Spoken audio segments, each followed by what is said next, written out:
49 అంటే సంతానం, 49 అంటే సంతోషం. 49 Andhra Pradesh, Telangana. Good morning Telangana. Welcome to T News. నేను మమత. ముందుగా బులెటిన్లో హెడ్లైన్స్. మహారాష్ట్రలో ఒమిక్రాన్ సబ్ వేరియంట్లు, 4కి BA4, 3కి BA5 సోకినట్లు గుర్తింపు. సమస్యల నిలవుగా సికింద్రాబాద్ రైల్వే స్టేషన్, 8 ఏళ్లుగా పట్టించుకొని మోదీ సర్కార్. చిట్టిగుండెకు కొండంత భరోసా, నీలోఫర్లో పీడియాట్రిక్ కార్డియాలజీ యూనిట్. తెలంగాణ సాహిత్య అకాడమీ వినూత్న ఆలోచన, మన ఊరు మన చరిత్ర పేరుతో ఉద్యమానికి శ్రీకారం. రాష్ట్ర వ్యాప్తంగా వాగుల పునర్జీవం, ఊపందుకున్న చెక్ డ్యాంల నిర్మాణం.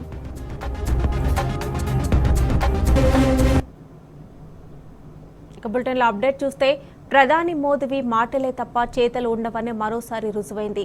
రైల్వే స్టేషన్లను ఎయిర్పోర్ట్లా మారుస్తామన్న హామీ ఇచ్చి ఏకంగా 8 ఏళ్లు దాటినా పనులు మాత్రం ఇంచు కూడా ముందు కదలలేదు. దీంతో సికింద్రాబాద్ రైల్వే స్టేషన్ సమస్యలకు నిలయంగా మారింది. కనీసం కుర్చీలు లేక, ఎక్సలేటర్లు పనిచేయక ప్రయాణికులు నరకం చూస్తున్నారు.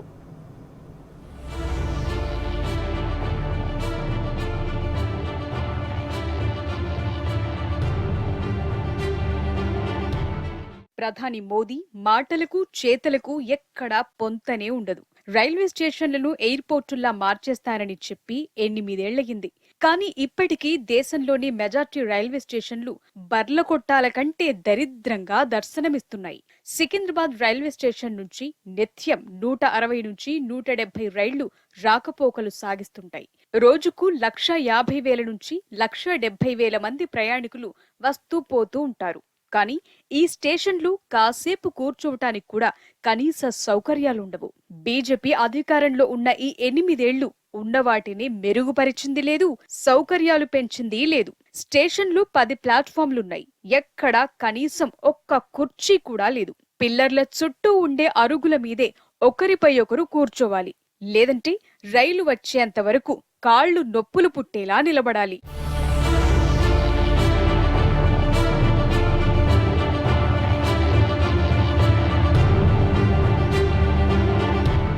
అంతేకాదు, ఇంత పెద్ద స్టేషన్లో పట్టుమని 10 టాయిలెట్లున్నాయి. అవి కూడా దుర్గంధం వెదజల్లుతూ పాడుబడినట్లుగా దర్శనమిస్తున్నాయి. అటు స్టేషన్లో దివ్యాంగులు, వృద్ధుల కోసం కనీసం 20 వీల్ చైర్లుండాలి. కానీ 4 మాత్రమే ఉన్నాయి. ఎస్కలేటర్లున్నా అవి పనిచేయటం లేదు. 1వ నంబర్ ప్లాట్ఫామ్ కు సంబంధించిన ఎస్కలేటర్ పనిచేయక చాలా రోజులైంది. దీంతో సిబ్బంది దానికి రేకులు అడ్డుగా పెట్టి మూసేశారు. మిగిలిన ఎస్కలేటర్లది అదే పరిస్థితి. బ్రిడ్జ్ నిర్మాణ పనుల కారణంగా అవి పనిచేయటం లేదని సిబ్బంది చెబుతున్నా అవి నడవక చాలా రోజులైందని ప్రయాణికులంటున్నారు. నిత్యం లక్షల మంది ప్రయాణికులు వచ్చే ఈ స్టేషన్లు 3 AC, 1 జనరల్, మరికొన్ని అప్పర్ క్లాస్ విశ్రాంత గదులు మాత్రమే ఉన్నాయి. వీటన్నింటిలో గరిష్టంగా 3-4 వేల మంది అది కిక్కిరిసినట్టుగా ఉంటే తప్ప విశ్రాంతి తీసుకోలేని పరిస్థితి ఉంది. దీంతో ఏ ప్లాట్ఫామ్ పై చూసినా ప్రయాణికులు నేల మీద కూర్చోవాల్సి వస్తోంది.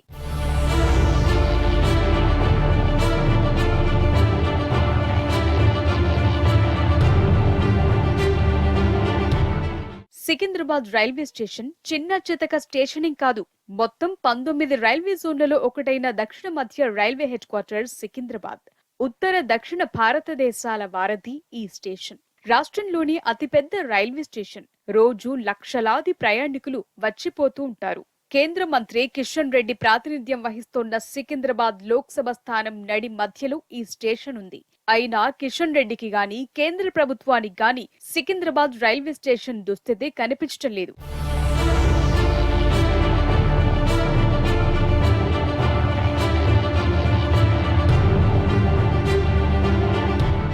ఇక రైల్వే స్టేషన్లకొచ్చే ప్రయాణికుల్లో 90% పేద మధ్యతరగతి ప్రజలే ఉంటారు. ఈ నేపథ్యంలో పబ్లిక్ ప్రైవేట్ పార్ట్నర్షిప్ అంటే PPP విధానంలో సికింద్రాబాద్ స్టేషన్ను అభివృద్ధి చేసేందుకు ప్రతిపాదనలు రూపొందించినా అందుకు ఏ కార్పొరేట్ కంపెనీ ముందుకు రాలేదు. విమానాశ్రయాలను నిర్మించిన కార్పొరేట్ సంస్థలు ఆ మేరకు ప్రయాణికుల నుంచి తిరిగి రాబడతాయి. షాపింగ్ మాల్స్ వంటి వాటితో ప్రయాణికుల నుంచి లాక్కుంటాయి. కానీ అంత కొనుగోలు సామర్థ్యం లేని రైల్వే ప్రయాణికుల నుంచి PPP విధానంలో డబ్బులు రాబట్టేందుకు ఏ సంస్థ ముందుకు రాదు. ఈ విషయం తెలిసినప్పటికీ కేంద్రం ప్రజలను భ్రమల్లో ఉంచుతోందనే విమర్శలొస్తున్నాయి.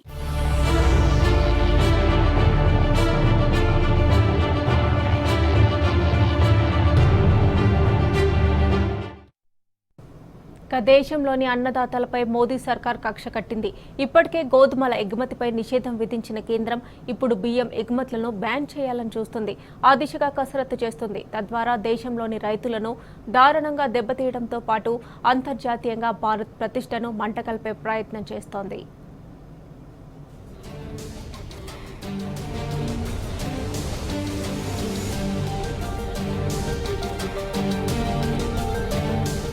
అంతని ఇంతని ప్రగల్భాలు పలకటం, అంతలోనే తుస్సుమనిపించటం కేంద్రంలోని బీజేపీ సర్కారుకు అలవాటైపోయింది. దేశంలో ఆహార సంక్షోభం వచ్చే ప్రసక్తే లేదని, 4-5 ఏళ్లకు సరిపడా గోధుమ బియ్యం నిల్వలున్నాయని గప్పాలు కొట్టిన మోదీ సర్కార్ ఇప్పుడు వ్యవసాయ ఉత్పత్తుల ఎగుమతులపై వరుసగా నిషేధం విధిస్తోంది. ఇప్పటికే గోధుమ ఎగుమతులను పూర్తిగా నిలిపివేసింది. చక్కెర ఎగుమతులపై పరిమితులు విధించింది.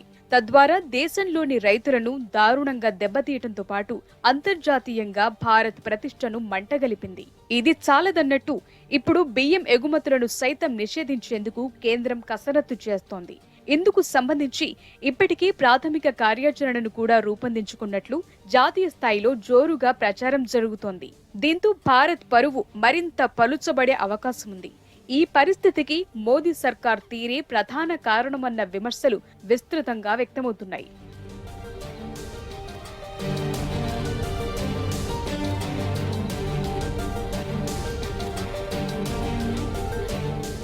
వ్యవసాయ ఉత్పత్తుల ఎగుమతులపై కేంద్రంలోని బీజేపీ సర్కారుకు నిర్దిష్ట విధానమేమీ లేదని ఎగుమతిదారులు, వ్యవసాయ నిపుణులు విమర్శిస్తున్నారు. మన దేశంలో ఏ పంట ఎంత ఉత్పత్తి అవుతుంది, ఎంత వినియోగమవుతోంది, ఏ పంట ఎగుమతికి అవకాశముంది అనే అంశాలపై కేంద్రం వద్ద ఎలాంటి ప్రణాళిక లేదని మండిపడుతున్నారు. వాస్తవానికి బియ్యం ఎగుమతుల్లో భారత్ది చాలా కీలక పాత్ర. మన దేశం నుంచి దాదాపు 150 దేశాలకు ఏటా 20 మిలియన్ టన్నులకు పైగా బియ్యం ఎగుమతవుతున్నాయి.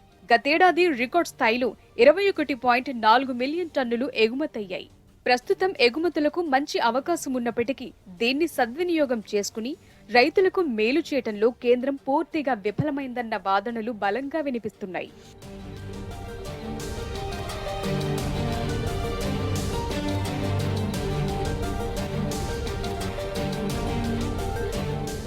దేశ అవసరాలకు సరిపడా పంట ఉత్పత్తి, నిల్వలు లేనప్పుడే ఎగుమతులపై నిషేధం విధిస్తారు.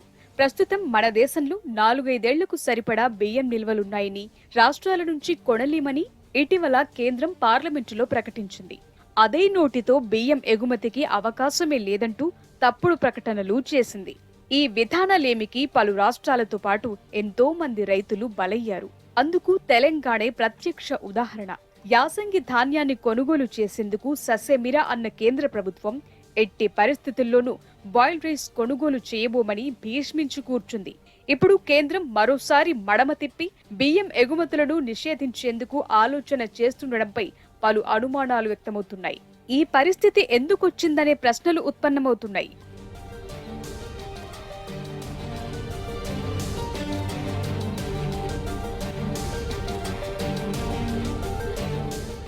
రైతుల పొట్టగొడుతోన్న కేంద్రం దేశం నుంచి వ్యవసాయ ఎగుమతులు పెరిగితే స్థానికంగా ధర పెరిగి రైతులకు లాభం జరుగుతుంది. కానీ కేంద్రం మాత్రం విధానాలేమితో అన్నదాతలకు పదే నష్టం కలిగిస్తోంది. ఎగుమతులపై నిషేధం విధించి రైతుల పొట్టగొడుతోంది. ఎగుమతులకు డిమాండ్ ఏర్పడటంతో ప్రస్తుతం క్వింటాల్ గోధుమల మద్దతు ధర 2015 నుంచి 2300కు పెరిగింది. అదేవిధంగా ఇప్పుడు ధాన్యం మద్దతు ధర 1960గా ఉంది. వీటి ఎగుమతులు పెరిగితే ప్రైవేట్ వ్యాపారులు అధిక ధరకు రైతుల నుంచి కొనుగోలు చేస్తారు. కానీ ఎగుమతులపై కేంద్రం నిషేధం విధించనుందన్న సమాచారంతో ఎగుమతిదారులు కొనుగోలు చేసే పరిస్థితి లేకుండా పోయింది. ఓవైపు రైతుల నుంచి ధాన్యం కొనుగోలు చేసేందుకు ససేమిరా అంటున్న కేంద్రం మరోవైపు రైతులకు మంచి ధర దక్కకుండా చేస్తోంది. ప్రైవేట్ వ్యాపారులు ఎక్కువ ధరకు కొనేందుకు ఆస్కారమున్న మోదీ సర్కార్ మోకాలడ్డుతోంది.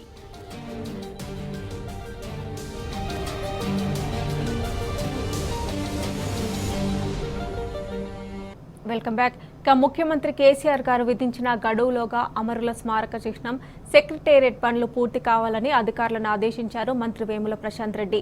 మ్యాన్ పవర్ పెంచి 3 షిఫ్టుల్లో పనిచేస్తూ నిర్మాణాలు వేగంగా పూర్తి చేయాలని సూచించారు.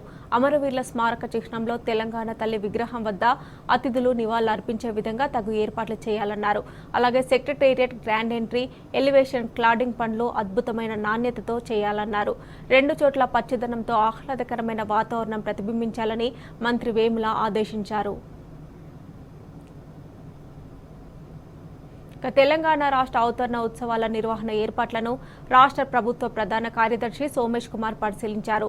జూన్ 2న రాష్ట్ర అవతరణ వేడుకలను నాంపల్లి పబ్లిక్ గార్డెన్లో నిర్వహించాలని ప్రభుత్వం నిర్ణయించింది.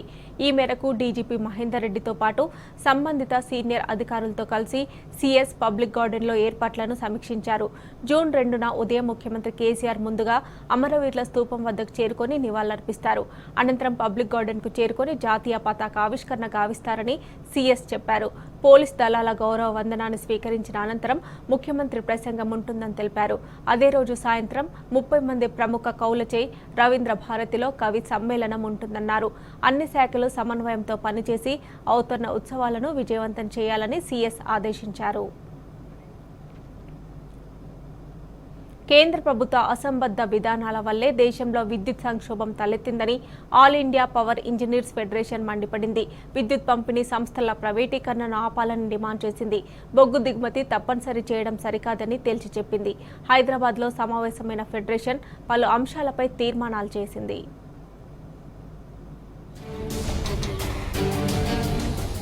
హైదరాబాద్లోని టూరిజం ప్లాజాలో all India power engineers federation executive సమావేశం జరిగింది. Federation chairman Shailendra Dubey, Telangana Transco Genco CMD Prabhakar Rao ముఖ్య అతిథులుగా హాజరయ్యారు. దేశవ్యాప్తంగా ఉన్న అన్ని రాష్ట్రాల పవర్ ఇంజనీర్లు ఈ సమావేశంలో పాల్గొన్నారు. దేశంలో విద్యుత్ సంక్షోభం, విదేశీ బొగ్గు కొనుగోలు, విద్యుత్ సవరణ బిల్లు, స్మార్ట్ మీటర్ల ఏర్పాటు, విద్యుత్ సంస్థల ప్రైవేటీకరణ తదితర అంశాలపై సమావేశంలో చర్చించారు. విద్యుత్ పంపిణీ సంస్థల ప్రైవేటీకరణకు వ్యతిరేకంగా తీర్మానం చేశారు.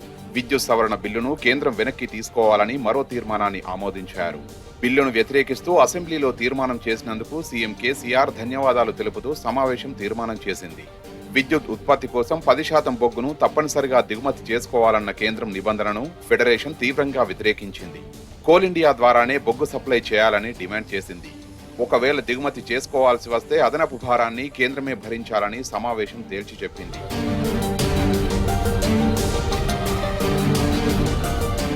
విద్యుత్ రంగంలో తెలంగాణ సీఎం కేసీఆర్ విజన్ అద్భుతమని all India power engineers federation chairman Shailendra Dubey అన్నారు. డబుల్ ఇంజన్ గ్రోత్ అని చెప్పుకుంటున్న రాష్ట్రాల్లో తీవ్ర విద్యుత్ సంక్షోభం ఉంటే తెలంగాణ రాష్ట్రంలో రెప్పపాటు కూడా కరెంటు పోవడం లేదని చెప్పారు. కరెంటు విషయంలో తెలంగాణ ప్రభుత్వం ఎంతో ముందు చూపుతో వ్యవహరించిందని కితాబిచ్చారు. విద్యుత్ సవరణ బిల్లుకు వ్యతిరేకంగా అసెంబ్లీలో తీర్మానం చేసినందుకు సీఎం కేసీఆర్ కు కృతజ్ఞతలు తెలిపారు. బిల్లును వ్యతిరేకించే అన్ని రాష్ట్రాల సీఎంలతో సమావేశం ఏర్పాటు చేయాలని ముఖ్యమంత్రి కేసీఆర్ కు ఆయన విజ్ఞప్తి చేశారు. हम लोग देश में जो कोयला संकट के नाम पर बिजली संकट पैदा हुआ है और कोयला को इंपोर्ट करने के लिए जो दबाव डाला जा रहा है, यह लोगों की धारणा है कि एक कारपोरेट घराने को मुनाफा पहुंचाने के लिए किया जा रहा है। आज के एक रेजोल्यूशन में इसका हम लोगों ने विरोध किया है। इलेक्ट्रिसिटी अमेंडमेंट बिल 2021 का विरोध किया गया है। हर प्रकार के प्राइवेटाइजेशन का, निजीकरण का विरोध किया गया है और रिन्यूएबल एनर्जी के नाम पर जो पेनल्टी डाली जा रही है राज्यों पर, इसका विरोध किया गया है। सिद्धारमैया थर्मल पावर स्टेशन जो बगल में आंध्र प्रदेश में है, उसके निजीकरण का विरोध किया गया है। ऐसे 10 रेजोल्यूशन हम लोगों ने लिए हैं। तेलंगाना के मुख्यमंत्री माननीय चंद्रशेखर राव जी से हम अपील करते हैं, चूँकि उन्होंने इलेक्ट्रिसिटी अमेंडमेंट बिल का खुलकर विरोध किया था और उसके बाद ही देश के 12 राज्यों के मुख्यमंत्रियों ने इसका विरोध किया और केंद्र सरकार पर दबाव आया। तो आज यहाँ ऑल इंडिया पावर फेडरेशन की मीटिंग के माध्यम से हमने तेलंगाना के मुख्यमंत्री से यह अपील की है कि इन तमाम सवालों पर जो पावर सेक्टर को समाप्त करने की, उसको बेचने की साजिश हो रही है, जिससे अंततः कॉमन कंज्यूमर को जिसका बोझ उठाना पड़ेगा, हमारी अपील है कि तेलंगाना के मुख्यमंत्री सामने आए, देश के अन्य प्रांतों के मुख्यमंत्रियों को संगठित करके केंद्र सरकार का जो है बेजा दबाव है, इसके खिलाफ संघर्ष करें। దేశంలో విద్యుత్ సంక్షోభానికి కారణం ఎవరు, క్రైసిస్ ను ఏ విధంగా అధిగమించాలన్న అంశాలపై సమావేశంలో చర్చించామని జెన్కో సీఎండీ ప్రభాకర్ రావు తెలిపారు. కేంద్ర అస్తవ్యస్త విధానాల వల్లే ఈ సంక్షోభం తలెత్తిందన్నారు. బొగ్గు దిగుమతికి అధిక ఖర్చు అవుతుందన్న ఆయన అందుకే బొగ్గు దిగుమతిని తెలంగాణ ప్రభుత్వం వ్యతిరేకిస్తోందని వివరించారు. సింగరేణి కాలరీస్ నుంచి సరిపడా బొగ్గు లభ్యత ఉందని తెలిపారు. దేశమంతా పవర్ క్రైసిస్ ఉన్నా తెలంగాణలో మాత్రం నిరంతరం కరెంటు సరఫరా అవుతోందన్నారు ప్రభాకర్ రావు. దేశంలో ఉన్న ఈ సంక్షోభ పరిస్థితికి కారణం ఎవరు, దాన్ని ఏ విధంగా అధిగమించాలి అన్నది కూడా వారి చైర్మన్ గారు మాట్లాడటం నేను వినటం జరిగింది. దాంతో నేను కూడా పూర్తిగా ఏకీభవిస్తున్నా. మన రాష్ట్ర ప్రభుత్వం పాలసీని గురించి మనందరికీ తెలుసు. ఈ ప్రైవేటైజేషన్ ఏదైతున్నదో యాక్ట్ అమెండ్మెంట్ కూడా అగెనిస్ట్గా ముఖ్యమంత్రి గారు అసెంబ్లీ లోపలనే రిజల్యూషన్ పాస్ చేసి పంపించడం జరిగింది. సో ఈ సంక్షోభానికి అంతటికి కూడా అనుకునేది ఏంటంటే గవర్నమెంట్ ఆఫ్ ఇండియా పాలసీస్ ఏదైతున్నదో సక్రమంగా లేదని దాంతో కూడా నేను ఏకీభవిస్తున్నా. సో మనకు సింగరేణి కాలరీస్ మన తెలంగాణ రాష్ట్రంలోనే ఉన్నవి. మనకు కావాల్సినంత బొగ్గు కూడా తెలంగాణ సింగరేణిలోనే మనకు దొరుకుతున్నది. మన లింకేజ్ అంతా కూడా తెలంగాణ అంతా కూడా లింకేజ్ సింగరేణితోటే ఉంది. మనం 3,000-3,500 రూపాయలు పర్ టన్నుకు దొరుకుతుంటే దాన్ని ఏదైతున్నదో మనం ఇంపోర్టెడ్ కోలుకు పోయి మన పక్క రాష్ట్రం ఆంధ్రప్రదేశ్ వాళ్ళు ఒక టెండర్ ఇన్వైట్ చేస్తే 40,000 రూపాయలకు కూడా పోయింది ఒక టెండర్.